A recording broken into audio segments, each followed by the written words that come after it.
Voy nima qo'rdinglar? Masalada mingtalak so'rasam 38 mingta, pashti 40 mingtalak yig'ib qo'yibsizlar. Gap yo'q lekin, keyin endi nima qilamiz? Obzor qilib beramiz. Otxona obzor qilib beramiz. Ha, mana 50 sotu, 500 AQSh dollar so'ralyapti.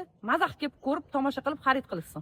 Nechta zali bor? 5 ta katta zali bor, akkuratniy joy, arziydi. Eshitosizlar, 5 ta katta zaldan iborat mana buni ko'ryapsizlar. Hozir sizlarga polniy obzorni qilib beraman. Obzor qilib berishdan oldin like bosib turib, obunani bosib qo'yinglar. Xudo xolasa sizga manfaatli bo'lib qoladi inshaalloh. Sizga uy qidirayotgan bo'lsa, bizda arzon uylar ham chiqib qoladi inshaalloh. Bitta videoni tomosha qilinglar. Bu otxonamizdan fasadi bo'ladi. Ko'rishingiz mumkin. Fasaddan bitta kirganimizda eshigidan xudo xolasa polniy sizlarga obzorni qilib beraman. Kirib keldik, mashalloh. Chiroyligiga qarang. Panoramning hammasi oynadan qilingan zallari.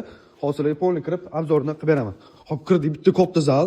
4 ga 12 milda kerak nechida? Hop, 4 ga 12, 8 ga 8, 7 ga 8 katta zal. Eshitdinglarmi? Voy, katta zal ekan. Zalni kattaligini ko'ryapsizlarmi? Hop, endi 3-zalga kiradigan bo'lsak, ko'ryapsizlarmi? Hamma zali katta zallar joylashgan. Hop, endi naryoq tomonga o'tganimiz bu yerda ham xuddi shunaqa zallar joylashgan. Hop.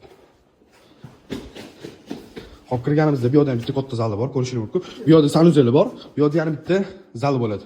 Xonalarni ko'rganimizdan keyin bu yerda bitta katta otlar uchun joy bor. Plashatka deydi, nima deydi bilmadim. Endi men sizlarga polniy obzorni qilib beraman. Общий 50 sotudan iborat. Undan tashqari yana joylari bor ekan. Daraxtlar ekib qo'yilgan, archalar ekib qo'yilgan, chiroyli qilib, xudo xolisa hozirlar kirib ko'rsataman. Bu yerdan yurib kelganimizda bu yerda ham sanuzellari bor, bu yerda podvallari bor, ko'rib turganinglardagi. Welcome. Kirganimizda общий 26 ta ot uchun joylashgan xonalari bor ekan. Xonalar razmeri bor. 5 ga 6, 5 ga 5 bo'lar ekan. Xonalar kattaligini ko'ryapsizlarmi? Gap yo'q lekin bor. 26 ta ot uchun joyi bor, ko'rayotganinglardek. Bu yerda orqa hovlisi bo'ladi, ko'rishingiz mumkin.